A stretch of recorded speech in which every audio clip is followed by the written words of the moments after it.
Out of all the racers that you watch drive, who is your favorite racer to watch drive that you were really in their pocket? Oh, that's hard too. Rick Mears, obviously. He showed us things that no other driver had in that point.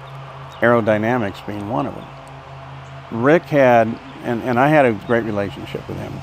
You know, he crashed, he ended up with the same injuries that I had, so I'm at his hospital every night. But he found out once we had decent aero on the car, that if he moved up just out of the right rear of the car he's following into the right rear wake, that he would lift up the right rear and the car would go a little loose, and the driver is going to have to address that by slowing down in some way. Go to the other side, it's going to push. So he comes and he tells me about that. Okay. Don't know what we're going to do with it, but yeah.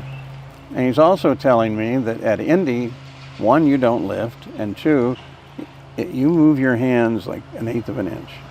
Because again, every time you turn the front wheels, there's resistance. So that was his original secret. And then one day he says, he comes to me, and Steve Chassis had a wreck, and this was at the Speedway. And Rick comes to me and he says, I think I caused that. What are you talking about? I says, I was experimenting with it. And I got up close in his wake and he spun right there. So, but Rick was always understanding of those kind of things.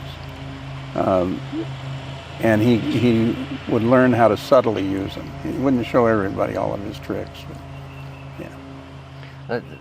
And that change, was that only in Indy that they just discovered that, or was it was at Indy where he discovered it, and it only works on a super speedway. But now I guess if you have a long straightaway, sure it works there because the aero's different. But we're talking almost 25 years ago. So same thing for like a NASCAR.